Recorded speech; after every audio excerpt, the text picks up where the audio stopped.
Welcome everyone, and thank you for being here for week 3 of our content course. If you were here with us for weeks 1 and 2, you'll remember that we covered strategy, defining user intent, EEAT principles, and how to differentiate your value proposition, and then planning, where we talked about topic clusters, answer blocks, and technical SEO foundations. Today, we're getting into the work itself. This is my favorite lesson because it's where strategy meets the page. We're going to talk about how to actually write content that earns trust from real humans who are scared, confused, or skeptical, and from search engines and AI answer engines that are getting better every day at telling the difference between genuine expertise and filler. Before we delve into today's lesson, I want to go back and review the larger framework we've been building together. This diagram shows the full answer engine optimization strategy flow, 6 phases all the way from strategy to system. You'll notice that we're right here in the middle this week, craft. This includes writing naturally and conversationally, prioritizing clarity and accuracy, front-loading key information, using clear headings and bullet points, and bringing in original insights and data. And look at what comes after craft, guardrails and refinement. We'll touch on these briefly today when we talk about what AI can and can't do. But the core of today is the middle column. How are we going to take a plan and turn it into content that actually works? The result we're building towards, as stated at the bottom of the diagram, is trusted, authoritative content that serves both human needs and is readily understood by answer engines. I want us to sit with this guiding question for a moment because I think it's easy to rush past it. How do we make this understandable, engaging, and useful? These are actually 3 separate things, and most content achieves only one of them, maybe 2 on a good day. Understandable content means that your reader doesn't have to work to decode what you're saying. In legal and in healthcare content especially, this is the biggest failure point. Writers tend to default to the language of their profession rather than the language of their audience. Engaging means the reader stays. It means there's something human on the page, a voice, a story, or a moment of recognition. This is important because it makes them feel like the content was written for them and not for a compliance checklist. Useful content is content that actually helps the reader do something, decide something, or understand something they didn't before. Useful content answers the real question, not just the surface question. Today, every technique we're going to discuss is designed to move your content towards all 3 of these qualities simultaneously. When you hit all 3, you also hit what Google and AI answer engines are increasingly optimized to reward: content that genuinely serves the person who is asking the question. This diagram here shows an ideal editing workflow for AI-generated content. It's deceptively simple: AI draft, then a readability edit, then the accuracy and compliance review. The key insight for this slide is the order. Most people, when they use AI to draft an article, are going to first check it for facts. Is it legally accurate? Is it medically correct? This is certainly important. However, if you do an accuracy review first and readability second, you end up polishing content that still isn't readable. You verified the facts, but then no one's going to actually finish reading it. So we flip it. The AI is going to give you the first draft. It's fast, it's structured, it's reasonably coherent. Then your first human pass is going to be a readability edit. You're going to ask yourself, is it clear? Does it sound like a person wrote it? Is there a logical flow? Is the reading level appropriate? Only after you've satisfied the readability edit does your accuracy and compliance review begin. This is where your subject matter experts, your legal reviewers, or your compliance officers are going to come in and fact check all of the facts.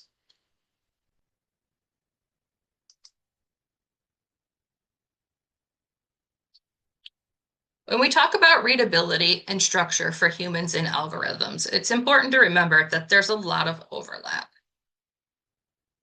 For example, when we're using descriptive H2 and H3 subheadings, we're not just talking about making the page look organized.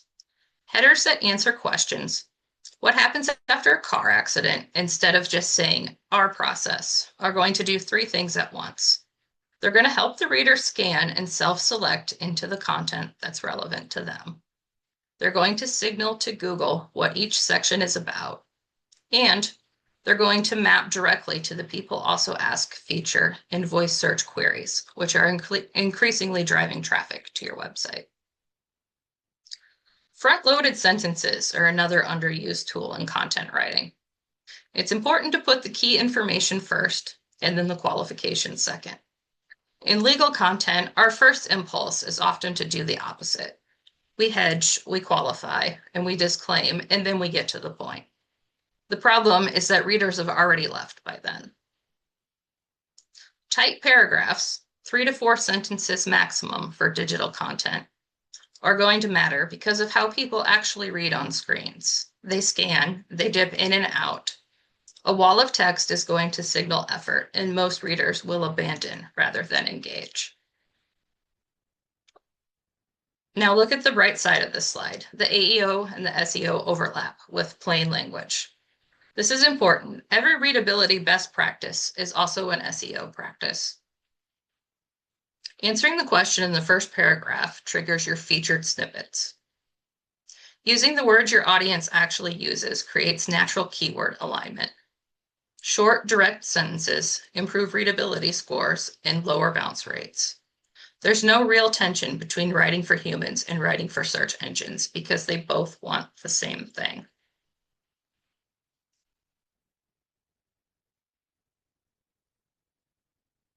Now, let's talk about storytelling.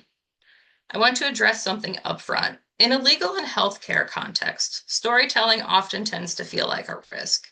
People worry it's too manipulative or too soft and not appropriate for serious subject matter. Let's gently push back on that. The brain science here is not a metaphor. Narrative is processed 22 times faster than abstract information. That's because our brains have evolved to track cause and effect, character, and consequence. When we encounter a story structure, we process it differently and retain it longer. If you want to go deep into the science and strategy behind this, one book I would recommend without reservation is Building a Story Brand by Donald Miller. It's one of the most practically useful marketing books written in the last decade, and the core insight is deceptively simple. Your customer is the hero of your story, not your firm, your clinic, and not your brand. You are the guide. Think of Yoda to Luke. The moment you position your business as the guide rather than the hero, your entire communication strategy shifts. You stop leading with your credentials and start leading with your customer's problem. This shift is exactly what we're talking about today. Essentially, Miller's framework is going to map a customer journey through 7 story elements. A character who wants something, encounters a problem, meets a guide, receives a plan, is called to action, and either succeeds or faces failure. If this sounds familiar, it's because it's the same structure of every great story ever told. It also maps perfectly into the content structure we're building in this course. A character intention, an obstacle, and then a turn. The only difference is that Miller has given it a business context and a practical toolkit.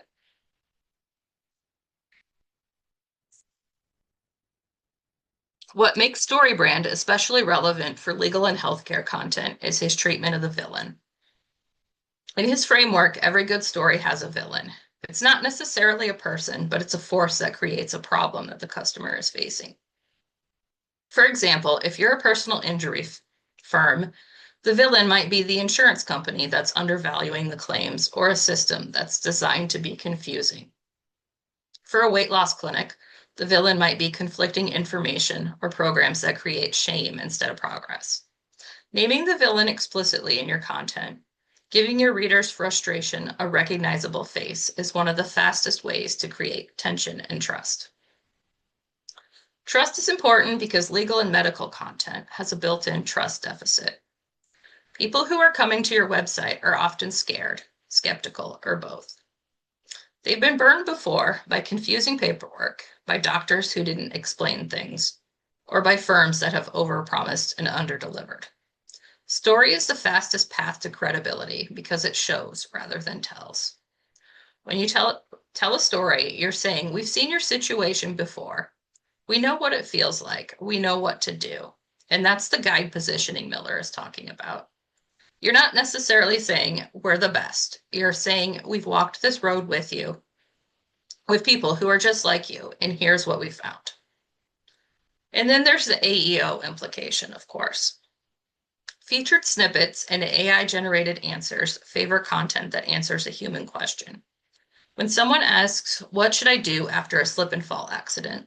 The AI isn't looking at your firm's credentials. It's looking for a human, clear, and direct answer to a scared person's question. StoryBrand content, almost by definition, is structured around those very human concerns because it starts with the customer's problem and not the provider's solution. Kate, do you have any input that you'd like to share on StoryBrand and how you implement storytelling in your own work? Sure, definitely. One of the things that I think about is a cliffhanger in a book or in any kind of story. What keeps you wondering what happens next? So to make your content a page turner, um, that's really what I'm thinking about. But the best books and stories keep you reading because they create that feeling of tension and wanting more without resorting to sensationalism or really manufacturing drama. You can create the sense that your reader has most of the picture, but not all of it. This is a cliffhanger that keeps the reader engaged, scrolling, and clicking. There are a lot of ways to do this, but one is to introduce the idea that there's more to learn and that learning it is crucial. For example, you could end a personal injury page with insurance adjusters will offer you a settlement, and they're trained to make it sound reasonable. Here's how they calculate what they think you'll accept. That's a cliffhanger because it implies that the reader is about to be let in on something the other side doesn't want them to know. Other ways to create a page turner are introducing an unanswered question or a complication that people might not have considered yet, or hinting at a worse outcome that could occur, or even mentioning someone else's mistakes. People pay attention to stories, and any way that you can create that readability and interest is a win when it comes to content. I love that. Thank you for sharing. Okay, in this next slide here, we want to give you an example of what show don't tell means in real life here. Our firm has extensive experience in personal injury cases. This is a weak sentence that AI is going to generate quite often, except it tells us nothing useful. What does extensive mean? How does your experience help the reader? There's no scene, no specific details, and no human being. It's essentially the written equivalent of a stock photo handshake. Now, if you look at the alternative, Maria came to us 3 weeks after her accident, still in a neck brace and unsure if she could afford to fight back. Here's what we did. That's just one sentence, but it does multiple things simultaneously. It creates a character. It establishes a real feeling timeline. 3 weeks, neck brace. It names an emotional obstacle. Can she afford to fight for the compensation she deserves? And it ends with a promise of action by saying, here's what we did. This creates enormous forward momentum. You can see the same shift in the healthcare example that we have here. We offer comprehensive diabetes management programs. Again, this tells us nothing about the experience as a patient. But if we say, when David's A1C hit 11, his doctor gave him a list of things to stop doing. We gave him a plan he could actually start. That last sentence, a plan he could actually start, does something very specific. It names a real emotional experience that everyone with a diabetes diagnosis can relate to, feeling overwhelmed and being stuck. And it's the positioning a clinic needs to tie that to a specific emotional reality.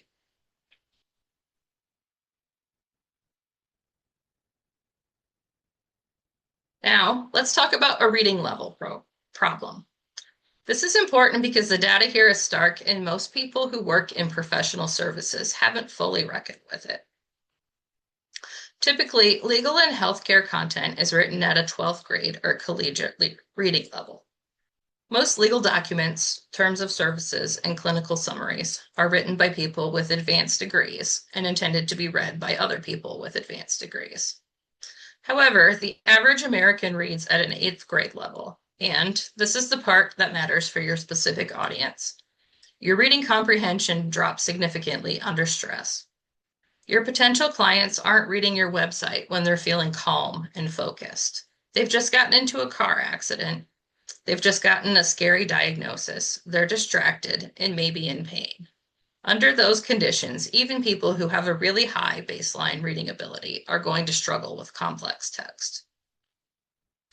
And then here's the SEO and AEO angle. Google and AI answer engines are going to reward content that users actually finish reading. Engagement signals like the time on the page, scroll depth, and a low bounce rate are indirect indicators of comprehension. When people understand your content, they engage with it. And when they engage with it, algorithms take notice. Essentially, a clarity gap is a business problem, not just a writing problem.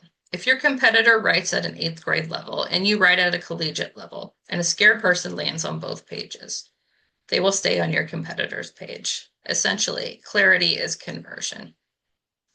Kate, would you like to share your thoughts on how you make complicated topics clear? Sure.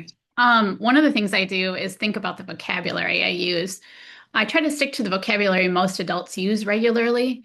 Avoid those like, $20 or $50 words. This isn't really about the number of syllables or the complexity of a word, but how commonly you hear it. Avoid rare words and substitute more common ones. So instead of using something like facilitate, I would use help. Another thing I do is try to stick to one thought per sentence. Complex sentences involving different situations or timelines really require the reader to keep more than one thought in mind at a time. And that's not easy when you're already stressed. So one clue that you might be doing that and having more than one thought in your sentence is if you're using parentheses. Instead of doing that, just break it down into 2 sentences. The same goes for like a really complicated sentence. If you can break it into 2, that's probably a good idea.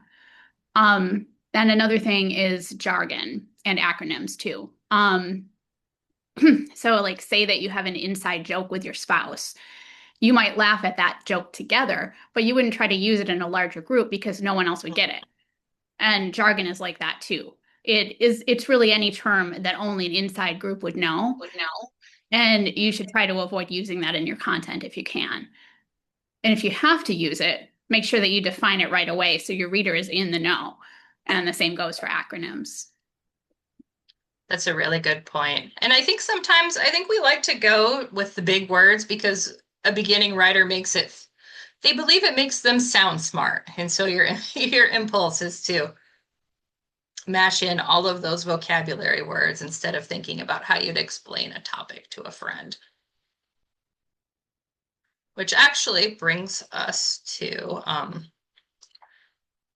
our next slide, which is one of my favorites, and we call this the grandpa test. Essentially, the core question here is, can a non-expert understand this in 2 sentences? And what you want to do is say the concept out loud in plain terms before you draft anything. And this is actually a lot harder than it sounds. When you live inside a professional domain like law, medicine, or finance, jargon becomes invisible. You stop hearing it as jargon because it's just how you think and talk. And the grandpa test is going to force you out of that frame. Try this with something from your own work. Pick a concept you write about regularly. Maybe it's comparative negligence, maybe it's diabetic nerve damage, and try to explain it out loud to someone who has no legal or medical training. Not dumbed down, plain. If you stumble or if you reach for a technical term because you can't find the plain one, your reader's going to stumble too. I think as a writer, I love the grandpa test because it makes me think of my own grandpa. One of my first professional writing jobs was for the local community newspaper, and my grandpa read all of my work and he had very big thoughts. Whenever he didn't understand anything, he had lots and lots of questions. And so that was just something that was drilled into me early on in my career, to take the time to make sure that everyone who's reading your work can thoroughly understand it. Analogies are a really good way to explain concepts in law and medicine. What you want to do is lead with a familiar concept before introducing the technical one. Give the reader a mental hook that they already understand, and then hang the new complex concept on that hook. And if you look at this one here, we have the technical concept. Informed consent involves the autonomous authorization by a patient for a medical intervention requiring disclosure of material information, comprehension, and voluntariness. That is a terrible sentence. It's accurate, but it's very difficult for a non-expert reader to understand. And now look at the analogy. Think of informed consent like a contract you sign before a contractor starts work on your home. Everyone who's ever had work done on their house understands that metaphor instantly. There's a contractor, there's the scope of work, and then there's your sign off before anything happens. From that foundation, you can now introduce the nuances of informed consent, what disclosure is required, what makes consent valid, and where the reader needs to put that information. This analogy doesn't replace a technical explanation. It precedes it and creates a cognitive scaffolding. Here's a practical challenge for you. For every technical concept in your content library, try to develop a single go-to analogy, one that's going to pass the grandpa test, one that you can deploy consistently across all of your web pages, FAQs, and blog posts. Build a small internal glossary of these, and then they'll become part of your brand's intellectual toolkit. I actually have one really good example of this for healthcare clients. I work with a peripheral nerve surgeon on his content, and one of his main challenges is getting people to understand why surgery is going to be a better long-term choice than relying on pain medication. And he uses a great analogy with his patients that we come back to a lot in the content. And essentially, he talks about how if you were with your friend and you were on a walk and your friend falls and they break their ankle, what do?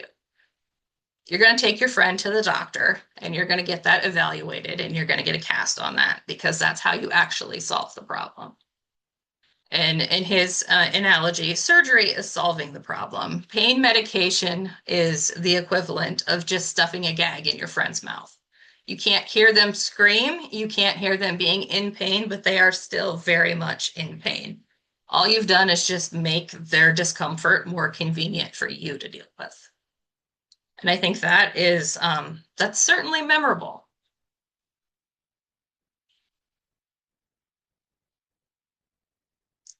Okay, our next one here is something that Kate touched on earlier, one idea per paragraph. It sounds simple, but it's not practiced nearly enough. Each paragraph we have should do one job. We want to introduce a point, support it briefly, and stop. If you look at the before example here, it's a single paragraph with a regulatory change, compliance requirements, specific mandates, and a deadline with a penalty. This is essentially 5 or 6 ideas crammed into one block of text. When you read it, your comprehension drops with every sentence because you're still processing the previous idea when the next one arrives. If you look at the after column, you have the same information, but each idea gets its own paragraph. Each one is scannable. Each one does one job. The reader can track the argument, and then they can reread individual paragraphs if they need to without having to extract them from a big block of text. And here's an easy diagnostic. If you can't summarize the paragraph in 4 words, split it. If you try it right now mentally, you get the new regulatory framework enhances patient data security. 4 words, regulatory framework, security, done. That's just one idea. This takes practice because it requires resisting the urge to be comprehensive within each paragraph. Your comprehensiveness is going to belong at the piece level, not just the paragraph level. I think one reason people really struggle with this is because in our elementary and high school English classes, we're taught that a paragraph is supposed to be 5 sentences. Dana, I was just going to bring that up. I'm helping my daughter and writing stuff. And I'm like, I think 3 sentences is a paragraph and that's suffice. And she said, no, 5 to 7. And so often we're building in fluff just to meet the requirement. Yep, my son hates that. He tends to write very brief himself, but his English teachers are always 5 sentences per paragraph, always. And then you get this really complicated, confusing text. Yeah, that's an interesting point, though. Thank you. Kate, do you have any tips for us for how to resist the urge to kind of stick all those ideas in one spot?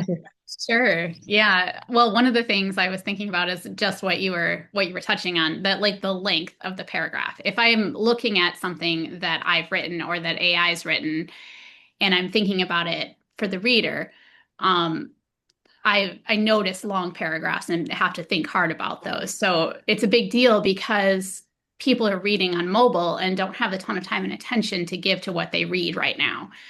And that can work in your favor when you're trying not to cram too much into a paragraph, because if it looks long, it probably has too much jammed in there. Think about how you can break it into more sections. Another thing I do is think about paragraphs like turns in a conversation.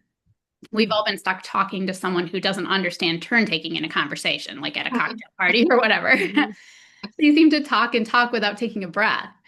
And that's really hard on your listener. So a paragraph with too many ideas can also feel kind of like that.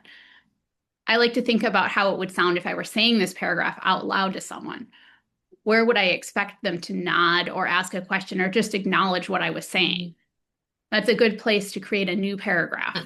A paragraph break is like taking a breath and giving each idea time to sink in. And another thing I keep in mind is words like also. Using words like also or furthermore or in addition, that's a signal that I'm trying to add another idea to a paragraph. A lot of the time, this means it's time for a new paragraph.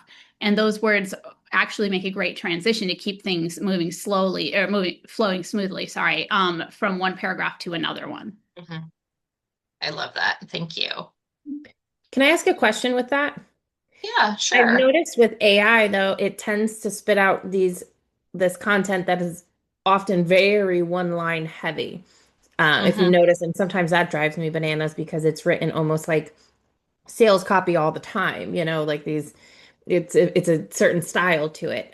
Is there a blend or is there a happy medium we should be looking at if AI is spitting out one sentence paragraphs throughout the whole content piece, but we know that that's not necessarily a natural way to do things either. Yeah, that's such a good point, especially if you use the AI detectors to evaluate your writing. One of the key things that they're looking for is sentences that are all the same structure. So a bunch of short sentences after each other. So if you do add some variation, it starts to read as more human.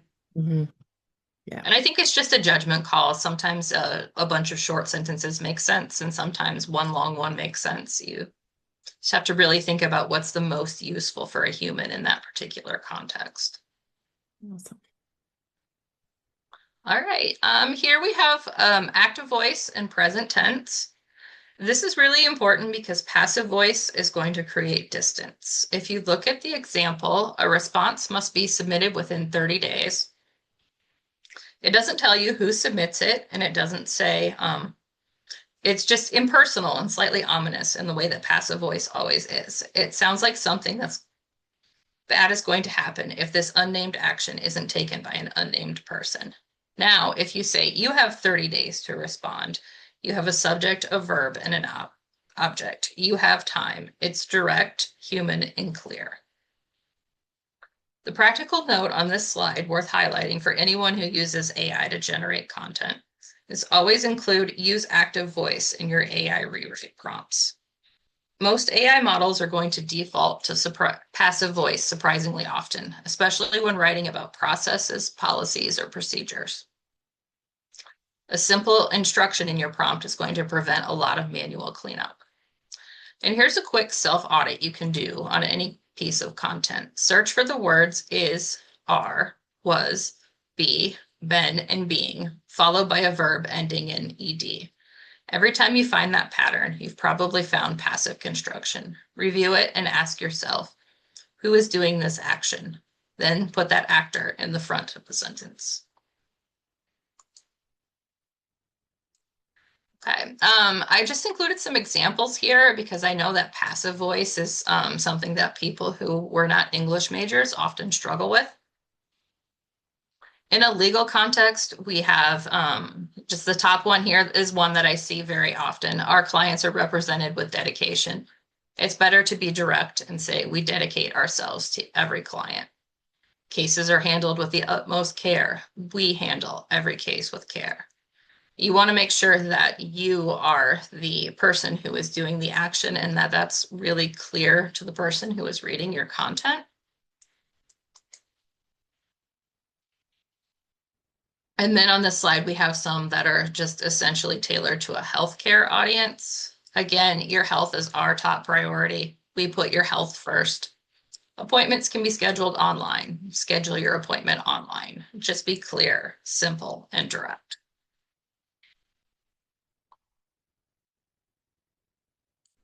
Okay. And then we've talked about this in the last couple of lessons, but it's important to really go through again where AI helps and where it doesn't. AI tools are going to be a strong first drafter for generating a story-driven introduction from a brief, a plain language rewrite of dense source material, such as an actual legal statute, structural suggestions, and volume. Now, let's look at where AI is a weak substitute, and this is where we want to listen carefully. Empathy calibration, it can't reliably judge when a topic requires a softer touch or a more urgent tone. And then jurisdictional accuracy, this isn't a significant risk for law firms especially, and this is something that we're going to talk about in depth in the next couple of lessons.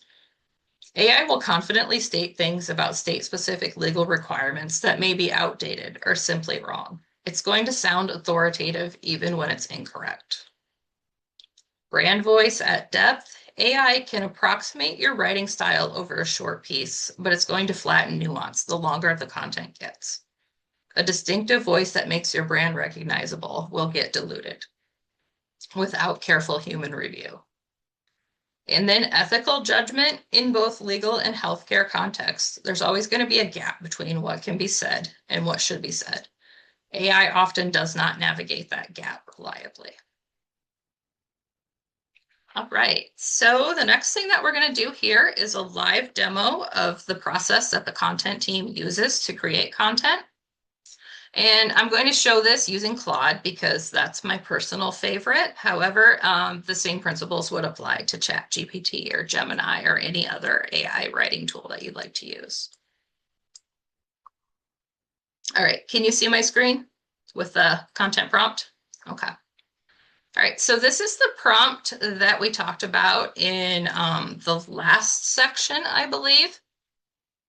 I just included it here so I could copy and paste. And then for our sample topic, we're going to use what's the difference between a torn rotator cuff and a shoulder strain after a car accident in Chicago. And again, you'll notice that this is a really hyper-specific topic. It's always better to drill down into a niche and really take the time to think about what cases you want to attract to your website. I chose this topic because it was inspired by one of our personal injury clients in Seattle. When she first came to us, she knew she wanted more car accident cases, but she didn't really know what types of cases she wanted. And after a few initial onboarding discussions, she decided that she really enjoyed clients with shoulder injuries because these were profitable cases and she had a good process in place to resolve them in a reasonable amount of time. So she created very detailed content clusters around shoulder injuries. And now as a result, she ranks highly for all shoulder related terms, gets a lot of traffic, and her business is booming. So we can just copy this and go into Claude and paste here.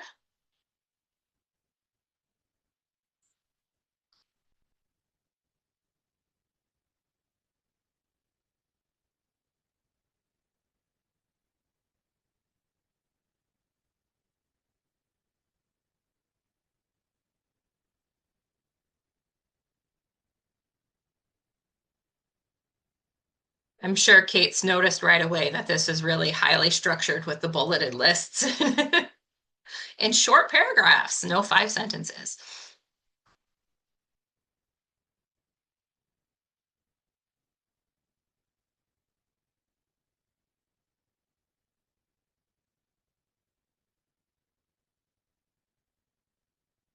It's a pretty long prompt. I think in my experience, it's easier for me to cut down excessive fluffy content than it is to do follow-up prompts and generate additional text. So I always aim to have more text than I plan on publishing in my finished piece.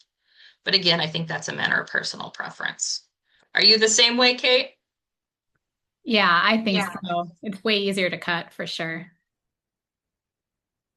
All right.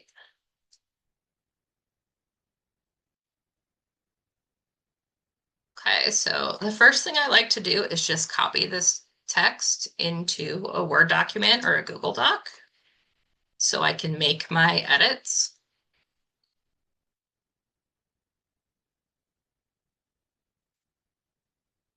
All right.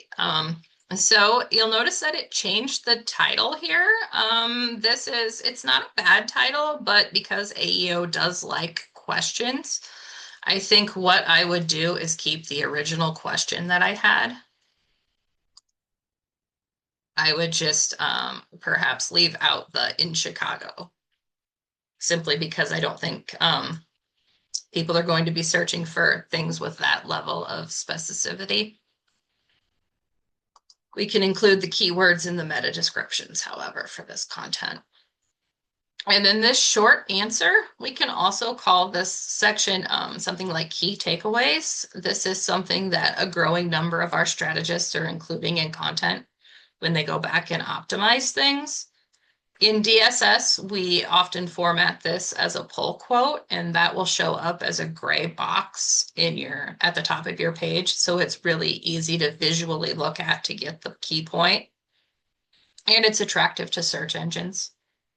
Are you using the key takeaways on your content, Jessica, for clients? Yes, I love it. I love the little quote box. It makes it so simple to format it and make it pop. It's been a game changer.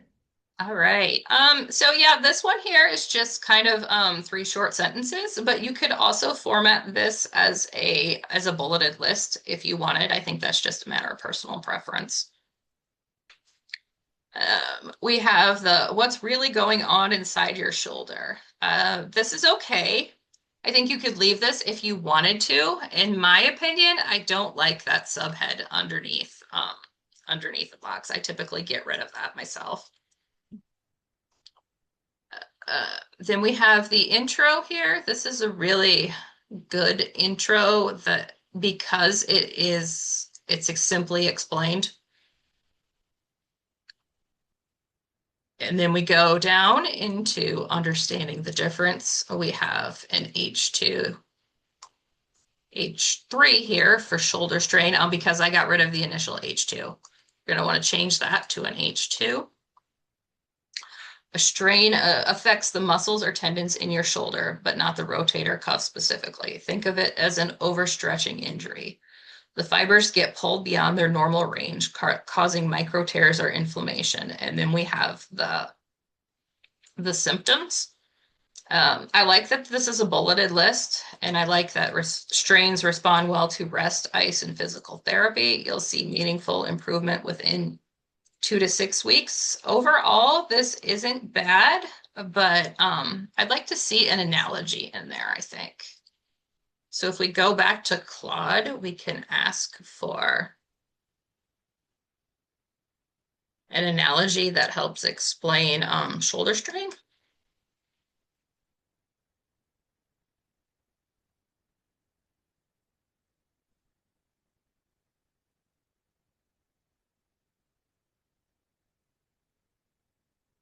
All right, so that's a good example. I like that. Like a rubber band that got stretched too far. I think that's one that anyone can relate to. A healthy rubber band is going to snap back easily, but if you pull too hard, it's overstretched. It works, but it's not quite as well as the one before. I like that. Mhm. So I'm going to copy that in.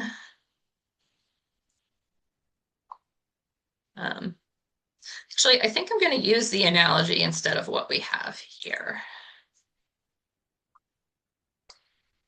And then the bolding.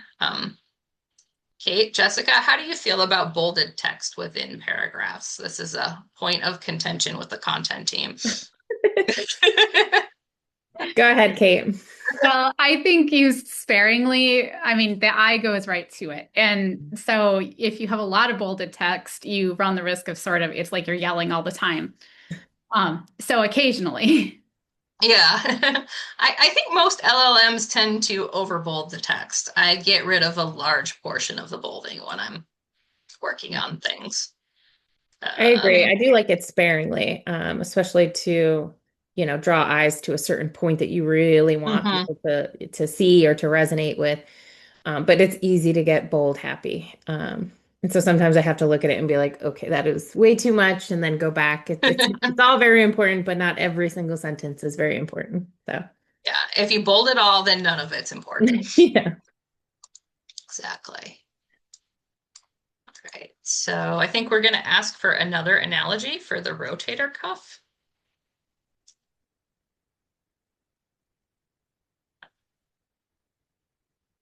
I will say that Claude in particular is really good at understanding things when we have typos. So if you're not the most accurate typist, that's definitely a time saver there.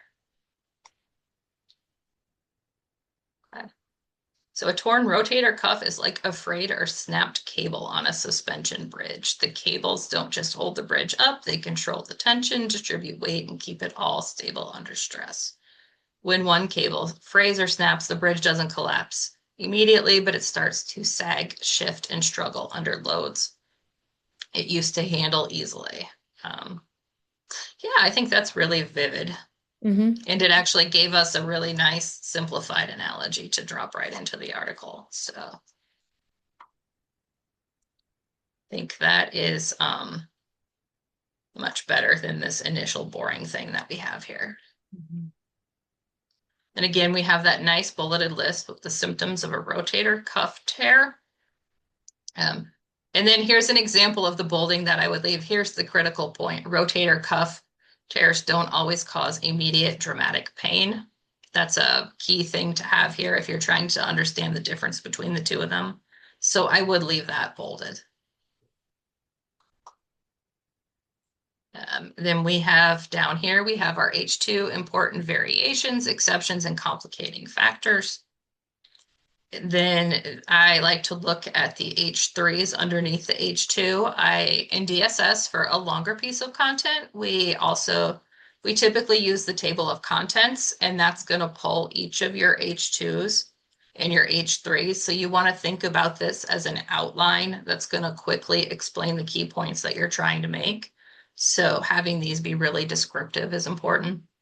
The pre-existing conditions can complicate your case. I like that. Partial tears are easily misdiagnosed. Again, that's really specific. And accident mechanics matter. That is, I don't know if I like that. Do you have any thoughts on that one, Kate? Well, I guess, I mean, something else to grab attention would be good.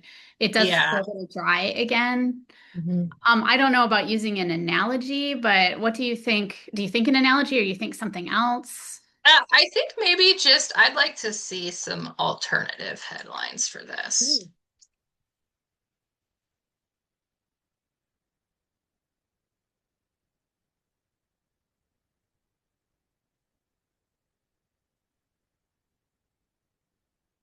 hmm Okay. So I think I like not all accidents injure your shoulder the same way because it's a Yeah. pretty parallel structure to the other subheadings. So I'm going to use that. Then underneath here, again, we have the bulleted list, but we have some strategic bolding. We talk about rear end collisions. We have our side impact, T-bone, rollover. All of these would be great places to add internal links. As you're building out your site, you're going to want to have pages about those specific accident types, just in general, not how they're going to affect your shoulder necessarily. Although you could take that approach if your site has a lot of content and you're continuing to build out.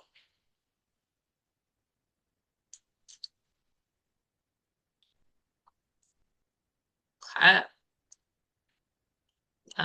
And so we have in Illinois, we have the statute of limitations, and then we have a citation here. We're not going to focus on fact checking today, but I would say that that is definitely something you're always going to want to fact check. And for linking, we would typically find an external hyperlink to link to the actual citation here. Treatment costs for a rotator cuff can exceed $30,000 to $50,000 or more. Just because I've written a lot of content about this in the past, I feel like that's accurate, but that again, that's something you're always going to want to check. And you're going to want to make sure that the statistics that you use are up to date. If you're pulling them from surveys that have done a few years ago, as we all know, healthcare costs continue to go up and up each year.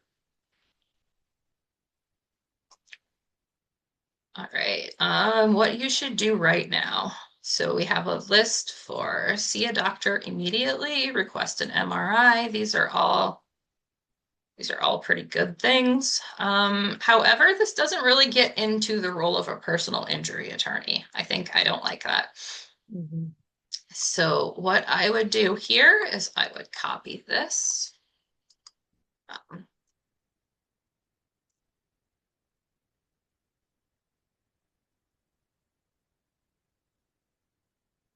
Type the content into the folder.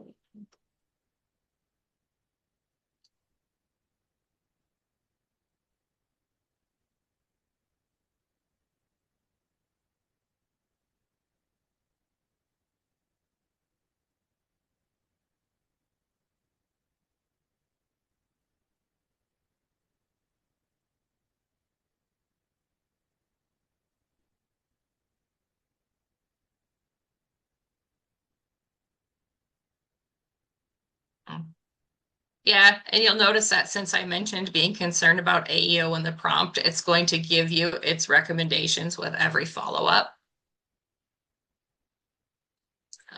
Which is interesting because number one was the one I was thinking that I liked here.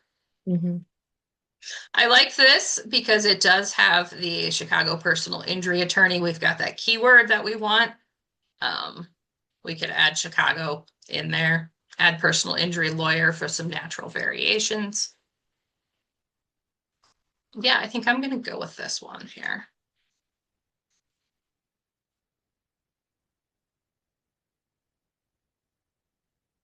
All right. So what do you think for SEO value, Jessica? Would you leave this just as a list, or would you make this its own H3 subheading? I would probably make it a subheading personally, because I think it adds the value of what the person, we talked a lot about shoulder rotation injuries in here, and now we're getting to the personal injuries. So we really want that to stand out and be recognized by Google, all the things. So I think that makes Yeah, sense. that's kind of how I was leaning to. And then just visually, Yeah. when we load pages into DSS, I like to include them periodically to kind of break up that text. And we've got a fairly substantial chunk of text here already. All right, and then we get into the frequently asked questions. Again, these are going to be things that are really great for AEO. And so you're going to want to look at this and just make sure that it covers questions that a reader might reasonably ask. These all appear to be very close to the exact same length and a very similar sentence structure. As you're going through it, I would make some edits just to make this sound a little more natural. I don't think I would bold MRI. That's kind of a random one to stick in there. Because we have car accident, I would probably add in some location keywords periodically here.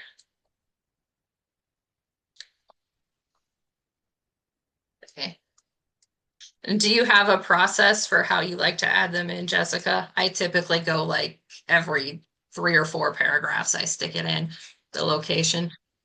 Same. You don't want, again, it's another thing you don't want to overdo and make it very unnatural sounding because then Mhm. I think it can turn people off, but you definitely want to make sure that you have it for Google and the search engines, right? We're always trying to make humans happy and the search engines happy. So you don't want to lean too far into making search engines and AI engines happy and leave the reader feeling like this was just a stuff piece. So I like your like every other one, I think makes sense.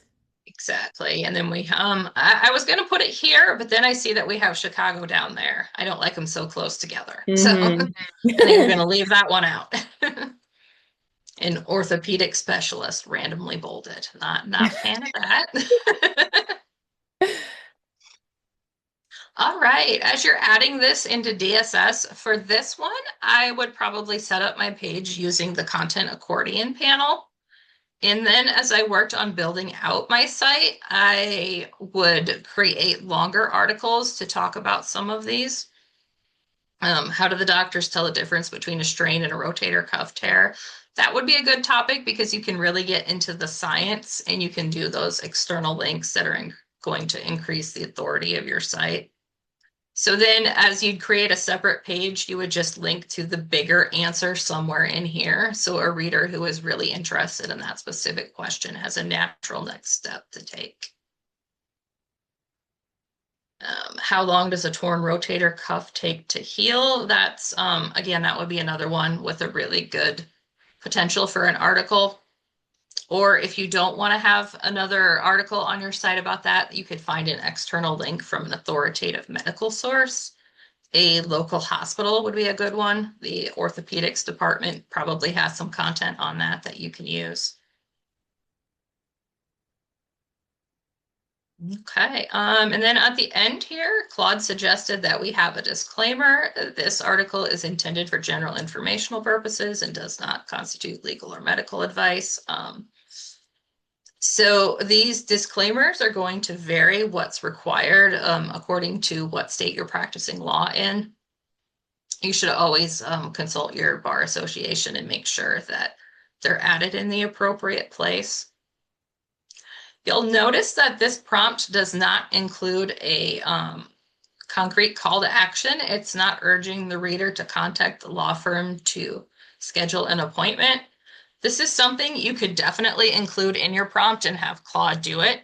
However, what I would recommend is having a general call to action in DSS that's set up as a footer. And then you can assign these to specific practice area pages as you build out your site. The main advantage of this is that when you log in and you change the content in the footer, it's going to automatically update it on all of the pages that are relevant. And this gives you a really easy way to conduct some tests as your content strategy evolves and see how changing the terminology and that call to action is going to affect your traffic and your conversions. All right. Jessica, Kate, do you have anything you want to add? I see we are getting close to the hour here. I think that was fantastic. No, I think you covered all points and really showed how to build out a solid piece of content that you can use AI, but you still need the human touch. So I think that was fantastic, Dana. Yeah, that was Yeah, great. I'm actually pretty impressed by how well it did with the prompt for this. Obviously, I haven't read it super carefully. I would suggest when you generate content, my final tip is going to be you make your changes and then you walk away and you come back a couple of hours later. Content that I think is great at first glance, 2 years from, I hate the bolding. Stop it with the bolding. The content that looks great at first glance isn't always going to sound as great once you put a little mental distance away from it. Yes. Okay. All right. So I think that's all that I have. If we want to go back to my slides here, I'll just leave this one up for a few seconds. If you'd like to scan the QR code, you can use this to book a 30 or 60-minute content strategy session. Jen and I are happy to meet with anyone who is interested, so we'd encourage you to take advantage of that. All right. Thank you for coming today. And next week, we'll talk more about fact checking and ethical obligations. Right. Thank you. Great job. Thanks. Bye.